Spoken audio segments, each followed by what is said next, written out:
ਵਾਹਿਗੁਰੂ ਜੀ ਕਾ ਖਾਲਸਾ ਵਾਹਿਗੁਰੂ ਜੀ ਕੀ ਫਤਿਹ। ਗੁਰੂ ਪਿਆਰੀ ਸਾਧ ਸੰਗਤ ਜੀ, ਮੈਂ ਆਪ ਜੀ ਦੇ ਨਾਲ ਇੱਕ ਸੱਚੀ ਘਟਨਾ ਸਾਂਝੀ ਕਰਨ ਲੱਗਾ ਹਾਂ, ਜੋ ਕਿ ਡਾਕਟਰ ਹਰਜਿੰਦਰ ਕੌਰ ਜੀ ਪਟਿਆਲਾ ਉਹਨਾਂ ਨੇ ਆਪਣੀ ਇੱਕ ਲੈਕਚਰ ਵਿੱਚ ਸਾਂਝੀ ਕੀਤੀ, ਜੋ ਉਹਨਾਂ ਦੀ ਹੱਡ ਬੀਤੀ ਸੀ ਕਿ ਕਿਵੇਂ ਕਈ ਵਾਰ ਐਸੇ ਹਾਲਾਤ ਪੈਦਾ ਹੋ ਜਾਂਦੇ ਨੇ ਕਿ ਜਿਹੜੀ ਮਾਂ ਹਮੇਸ਼ਾ ਸੀਸਾ ਦਿੰਦੀ ਆ, ਪਰ ਕੁਛ ਲੋਕ ਉਹਨੂੰ ਮਜਬੂਰ ਕਰ ਦਿੰਦੇ ਨੇ ਕਿ ਮਾਂ ਦੇ ਮੂੰਹ ਦੇ ਵਿੱਚੋਂ ਜਦੋਂ ਬਦਦੁਆ ਨਿਕਲ ਜਾਂਦੀ ਆ। ਡਾਕਟਰ ਹਰਜਿੰਦਰ ਕੌਰ ਨੇ ਦੱਸਿਆ ਕਿ ਉਹਨਾਂ ਦੇ ਕੋਲ ਇੱਕ ਮਾਂ ਆਈ, 3 ਸਾਲ ਦਾ ਬੱਚਾ ਸੀ, ਕੁਝ ਟੈਸਟ ਕਰਵਾਉਣੇ ਸਨ, ਦਵਾਈ ਲੈਣੀ ਸੀ। ਜਦੋਂ ਦਵਾਈ ਲੈ ਕੇ ਟੈਸਟ ਕਰਵਾ ਕੇ ਵਾਪਸ ਆਏ ਡਾਕਟਰ ਕੋਲ ਦਵਾਈ ਲੈਣ ਦੇ ਲਈ, ਅਤੇ ਉਹ ਬੱਚਾ ਕਹਿਣ ਲੱਗਾ, ਡਾਕਟਰ ਹਰਜਿੰਦਰ ਕੌਰ ਕਹਿੰਦੀ ਕਿ ਜਦੋਂ ਵੀ ਮੇਰੇ ਕੋਲ ਕੋਈ ਬੱਚਾ ਆਵੇ ਤਾਂ ਮੈਂ ਉਹਨੂੰ ਇੱਕ ਟੋਫੀ ਜ਼ਰੂਰ ਦਿੰਦੀ ਹਾਂ। ਅਤੇ ਉਸ ਬੱਚੇ ਨੂੰ ਮੈਂ ਟੋਫੀ ਦਿੱਤੀ ਅਤੇ ਅੱਗੋਂ ਕਹਿਣ ਲੱਗਾ, ਆਂਟੀ ਮਾਸੀ ਮੈਂ ਟੋਫੀ ਤਾਂ ਲੈ ਲਈ ਆ, ਪਰ ਅਗਲੀ ਵਾਰ ਨਾ ਮੈਨੂੰ ਮੋਟਰਸਾਈਕਲ ਜ਼ਰੂਰ ਲੈ ਕੇ ਦੇਣਾ। ਅਤੇ ਡਾਕਟਰ ਸਾਹਿਬ ਨੇ ਹੱਸ ਕੇ ਕਿਹਾ, ਕੋਈ ਨਹੀਂ, ਮੈਂ ਇੱਕ ਤੈਨੂੰ ਛੋਟਾ ਜਿਹਾ ਮੋਟਰਸਾਈਕਲ ਲੈ ਦੇਵਾਂਗੀ। ਨਹੀਂ ਡਾਕਟਰ ਮਾਸੀ, ਮੈਂ ਵੱਡਾ ਮੋਟਰਸਾਈਕਲ ਲੈਣਾ। ਕਹਿੰਦੇ ਸਾਰੇ ਹੱਸਣ ਲੱਗ ਗਏ ਕਿ ਛੋਟਾ ਜਿਹਾ ਬੱਚਾ ਅਤੇ ਵੱਡੇ ਮੋਟਰਸਾਈਕਲ ਦੀ ਕਿਵੇਂ ਜਿੱਦ ਕਰ ਰਿਹਾ। ਕਹਿੰਦੇ ਉਹਨੂੰ ਮੈਂ ਕਿਹਾ ਕੋਈ ਗੱਲ ਨਹੀਂ, ਮੈਂ ਲੈ ਦੇਵਾਂਗੀ। ਕਹਿੰਦੇ 1-2 ਵਾਰ ਫਿਰ ਦਵਾਈ ਲੈਣ ਵਾਸਤੇ ਆਇਆ, ਫਿਰ ਉਹੀ ਗੱਲ, ਡਾਕਟਰ ਮਾਸੀ ਮੈਨੂੰ ਮੋਟਰਸਾਈਕਲ ਲੈ ਕੇ ਦਿਓ। ਕਹਿੰਦੇ ਫਿਰ ਉਹਨੂੰ ਮੈਂ ਦਿਲਾਸਾ ਦਿੱਤਾ ਕਿ ਤੈਨੂੰ ਮੋਟਰਸਾਈਕਲ ਲੈ ਦੇਵਾਂਗੇ। ਕਹਿੰਦੇ ਜਦੋਂ ਫਿਰ ਉਹ ਦਵਾਈ ਲੈਣ ਵਾਸਤੇ ਮੇਰੇ ਕੋਲ ਆਏ ਅਤੇ ਮੈਂ ਉਹਦੇ ਲਈ ਇੱਕ ਛੋਟਾ ਜਿਹਾ ਮੋਟਰਸਾਈਕਲ ਲੈ ਕੇ ਰੱਖਿਆ ਸੀ, ਅਤੇ ਉਹਨੂੰ ਮੈਂ ਕਿਹਾ, ਲੈ ਬੱਚੇ ਮੈਂ ਤੇਰੇ ਲਈ ਮੋਟਰਸਾਈਕਲ ਲਿਆ ਹੈ। ਅਤੇ ਅੱਗੋਂ ਬੱਚਾ ਬੜਾ ਖੁਸ਼ ਹੋਇਆ ਕਿ ਮੈਨੂੰ ਡਾਕਟਰ ਮਾਸੀ ਨੇ ਮੋਟਰਸਾਈਕਲ ਦਿੱਤਾ ਹੈ, ਪਰ ਕੁਝ ਸਮੇਂ ਬਾਅਦ ਵਾਪਸ ਕਰਕੇ ਕਹਿਣ ਲੱਗਾ, ਨਾ ਨਾ ਡਾਕਟਰ ਮਾਸੀ ਮੈਂ ਤਾਂ ਮੋਟਰਸਾਈਕਲ ਵੱਡਾ ਲੈਣਾ ਹੈ। ਕਹਿੰਦੇ ਫਿਰ ਮੈਂ ਉਹਦੀ ਮਾਂ ਨੂੰ ਕਿਹਾ, ਕੋਈ ਗੱਲ ਨਹੀਂ, ਜਦੋਂ ਇਹ ਵੱਡਾ ਹੋ ਜਾਏਗਾ ਨਾ ਅਤੇ ਕੁਝ ਹਿੱਸਾ ਮੈਂ ਵੀ ਮੋਟਰਸਾਈਕਲ ਵਿੱਚ ਪਾ ਦੇਵਾਂਗੀ। ਕਹਿੰਦੇ ਇਸ ਤਰ੍ਹਾਂ ਕਾਫੀ ਸਮਾਂ ਬੀਤ ਗਿਆ। 6-7 ਸਾਲ ਬਾਅਦ ਉਹ ਫਿਰ ਬੱਚੇ ਨੂੰ ਲੈ ਕੇ ਮੇਰੇ ਕੋਲ ਆਈ, ਜਦੋਂ ਬੱਚਾ ਵੱਡਾ ਹੋ ਚੁੱਕਿਆ ਸੀ। ਕਹਿੰਦੇ ਪਰ ਜਦੋਂ ਮੈਂ ਉਸ ਔਰਤ ਦੀ ਸ਼ਕਲ ਦੇਖੀ ਅਤੇ ਚਿਹਰਾ ਮੁਰਝਾਇਆ ਸੀ, ਝੁਰੜੀਆਂ ਪਈਆਂ ਹੋਈਆਂ ਸਨ ਚਿਹਰੇ 'ਤੇ, ਅਤੇ ਉਹ ਖੁਸ਼ ਨਹੀਂ ਸੀ। ਜਦੋਂ ਮੈਂ ਪੁੱਛਿਆ ਕਿ ਭੈਣ ਕਾਰਨ ਕੀ ਆ, ਅਤੇ ਉਹਨੇ ਦੱਸਿਆ ਕਿ ਡਾਕਟਰ ਸਾਹਿਬ ਮੇਰੇ ਸਿਰ ਦਾ ਸਾਈਂ ਜਿਹੜਾ ਹੈ ਨਾ, ਉਹ 1-2 ਦਿਨ ਤੱਕ ਸੰਸਾਰ ਤੋਂ ਜਾਣ ਵਾਲਾ ਹੈ। ਕਹਿੰਦੇ ਮੈਂ ਪੁੱਛਿਆ ਕੀ ਕਾਰਨ, ਬਿਮਾਰ ਹੈ? ਨਹੀਂ ਡਾਕਟਰ ਸਾਹਿਬ ਉਹ ਨਸ਼ਿਆਂ ਦੇ ਵਿੱਚ ਪੈ ਗਿਆ ਹੈ, ਨਸ਼ਿਆਂ ਨੇ ਉਹਦੀ ਜ਼ਿੰਦਗੀ ਬਰਬਾਦ ਕਰ ਦਿੱਤੀ ਆ, ਉਹਨੇ ਸਾਰਾ ਕੁਝ ਵੇਚ ਦਿੱਤਾ, ਪਰ ਮੈਂ ਇੱਕ ਟੁਕੜਾ ਜ਼ਮੀਨ ਦਾ ਰੱਖ ਲਿਆ ਸੰਭਾਲ ਕੇ ਕਿ ਆਪਣੇ ਪੁੱਤਰ ਦੇ ਵਾਸਤੇ ਮੈਂ ਸਾਂਭ ਲਵਾਂ। ਅਤੇ ਕਹਿੰਦੇ ਮੇਰੀਆਂ ਵੀ ਅੱਖਾਂ ਵਿੱਚ ਹੰਝੂ ਆ ਗਏ, ਅਤੇ ਨਾਲ ਹੀ ਉਹ ਬੱਚਾ ਬੋਲਣ ਲੱਗ ਗਿਆ ਕਿ ਡਾਕਟਰ ਮਾਸੀ ਮੈਨੂੰ ਮੋਟਰਸਾਈਕਲ ਜ਼ਰੂਰ ਲੈ ਦੇਵੀਂ। ਕਹਿੰਦੇ ਮੈਂ ਕਿਹਾ ਕੋਈ ਗੱਲ ਨਹੀਂ ਬੱਚੇ, ਤੈਨੂੰ ਮੋਟਰਸਾਈਕਲ ਮਿਲ ਜਾਏਗਾ।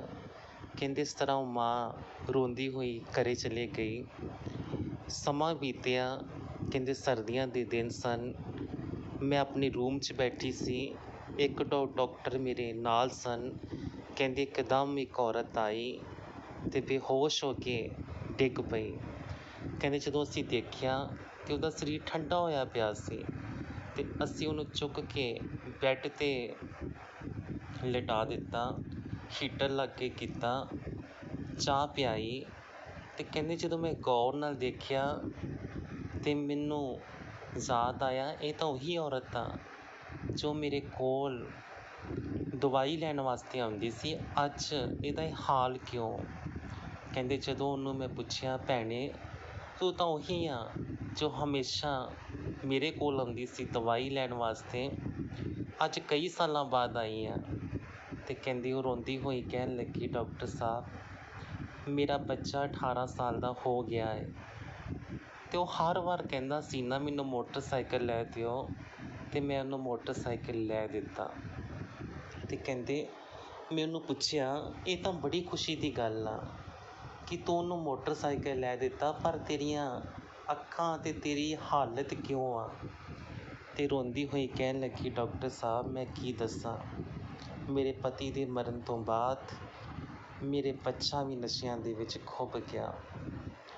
ਇੰਨਾ ਬੁਰਾ ਹਾਲ ਉਹਦਾ ਹੋ ਗਿਆ ਕਿ ਮੈਂ ਹਰ ਰੋਜ਼ ਉਹਨੂੰ ਮਰਦਿਆਂ ਹੋਇਆਂ ਵੇਖ ਨਹੀਂ ਸਕਦੀ ਸੀ। ਅਤੇ ਜਿਹੜਾ ਮੈਂ ਜ਼ਮੀਨ ਦਾ ਟੁਕੜਾ ਰੱਖਿਆ ਸੀ ਨਾ, ਉਹ ਟੁਕੜਾ ਵੇਚ ਕੇ ਉਹਨੂੰ ਮੈਂ ਮੋਟਰਸਾਈਕਲ ਲੈ ਦਿੱਤਾ ਕਿ ਜਾ ਪੁੱਤਰਾ, ਹਾਂ ਮੋਟਰਸਾਈਕਲ 'ਤੇ ਚੜ੍ਹ ਕੇ ਹਾਈਵੇ 'ਤੇ ਚਲੇ ਜਾ, ਕਿਸੇ ਟਰੱਕ ਦੇ ਥੱਲੇ ਆ ਕੇ ਤੂੰ ਅੱਜ ਖਤਮ ਹੋ ਜਾ, ਮੈਂ ਤੈਨੂੰ ਰੋਜ਼ ਮਰਦਿਆਂ ਨਹੀਂ ਵੇਖ ਸਕਦੀ, ਤੂੰ ਇੱਕੋ ਦਿਨ ਮਰ ਜਾ, ਦੁਨੀਆ ਤੋਂ ਚਲੇ ਜਾ। ਅਤੇ ਰੋਂਦੀ ਹੋਈ ਕਹਿਣ ਲੱਗੀ ਕਿ ਜਿਨ੍ਹਾਂ ਨੇ ਮੇਰੇ ਬੱਚੇ ਦੀ ਜ਼ਿੰਦਗੀ ਬਰਬਾਦ ਕੀਤੀ ਹੈ ਨਾ, ਰੱਬਾ ਉਹਨਾਂ ਦਾ ਕੱਖ ਨਾ ਰਹੇ। ਉਹਨਾਂ ਨੂੰ ਵੀ ਪਤਾ ਚੱਲੇ ਕਿ ਜਦੋਂ ਔਲਾਦ ਜਿਹੜੀ ਆ ਉਹ ਨਸ਼ਿਆਂ ਦੇ ਵਿੱਚ ਪੈਂਦੀ ਅਤੇ ਹਾਲ ਕੀ ਹੁੰਦਾ। ਅਤੇ ਉਸ ਵੇਲੇ ਡਾਕਟਰ ਹਰਸ਼ਿੰਦਰ ਕੌਰ ਕਹਿੰਦੀ, ਉਹਨੂੰ ਮੈਂ ਹੌਸਲਾ ਦਿੱਤਾ ਕਿ ਆਪਣੇ ਆਪ ਨੂੰ ਸੰਭਾਲ, ਕਿ ਵਾਕਈ ਨਸ਼ਿਆਂ ਦੇ ਸੁਦਾਗਰਾਂ ਨੇ ਹਾਲਾਤ ਕੈਸੇ ਪੈਦਾ ਕਰ ਦਿੱਤੇ, ਸਾਡੇ ਨੌਜਵਾਨ ਕਿਵੇਂ ਤੜਫਦੇ ਨੇ।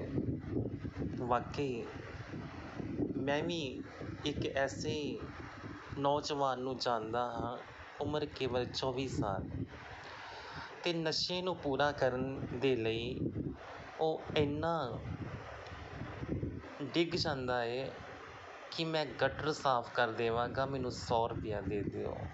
ਮੈਂ ਨਾਲੀਆਂ ਦਾ ਗੰਦ ਚੁੱਕਣ ਲਈ ਤਿਆਰ ਹਾਂ, ਪਰ ਮੈਨੂੰ 100 ਰੁਪਇਆ ਦੇ ਦਿਓ, ਮੇਰਾ ਨਸ਼ਾ ਨਾ ਟੁੱਟ ਜਾਏ। ਐਸੇ ਹਾਲਾਤ ਨਸ਼ੇੜੀਆਂ ਦੇ ਪੈਦਾ ਹੋ ਜਾਂਦੇ ਨੇ।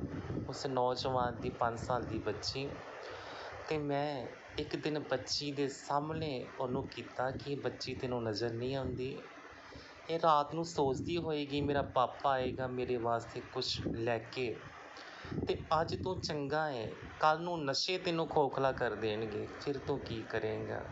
ਪਰ ਪੱਥਰ ਬਣਾ ਦਿੰਦੇ ਨੇ ਨਸ਼ਾ, ਸੋਚਣ ਸ਼ਕਤੀ ਖਤਮ ਕਰ ਦਿੰਦੇ ਨੇ, ਐਸੇ ਨਸ਼ੇ ਨੇ। ਅਤੇ ਉਹ ਸੁਦਾਗਰ ਨਸ਼ਿਆਂ ਦੇ, ਉਹਨਾਂ ਨੂੰ ਇਹ ਨਹੀਂ ਪਤਾ ਕਿ ਜੇ ਤੁਹਾਡੇ ਘਰ ਤੁਹਾਡੇ ਬੱਚਿਆਂ ਨੂੰ ਨਸ਼ਿਆਂ ਦੀ ਲੱਤ ਲੱਗ ਗਈ ਤਾਂ ਕੀ ਕਰੋਗੇ। ਇਸ ਲਈ ਪਿਆਰੀ ਸਾਧ ਸੰਗਤ ਜੀ, ਆਸ ਪਾਸ ਤੁਹਾਨੂੰ ਐਸੇ ਨੌਜਵਾਨ ਮਿਲਣ ਤਾਂ ਉਹਨਾਂ ਨੂੰ ਸਮਝਾਓ, ਬੱਚਿਆਂ ਦੀਆਂ ਗੁਰਮਤਿ ਦੀਆਂ ਕਲਾਸਾਂ ਲਗਾਓ, ਬੱਚਿਆਂ ਨੂੰ ਸਮਝਾਉਣ ਦੀ ਕੋਸ਼ਿਸ਼ ਕਰੋ, ਨਹੀਂ ਤਾਂ ਨਸ਼ਿਆਂ ਦੇ ਸੁਦਾਗਰ ਜਿਹੜੇ ਨੇ ਨਾ, ਇਹ ਘਰ ਬਰਬਾਦ ਕਰ ਦਿੰਦੇ ਨੇ।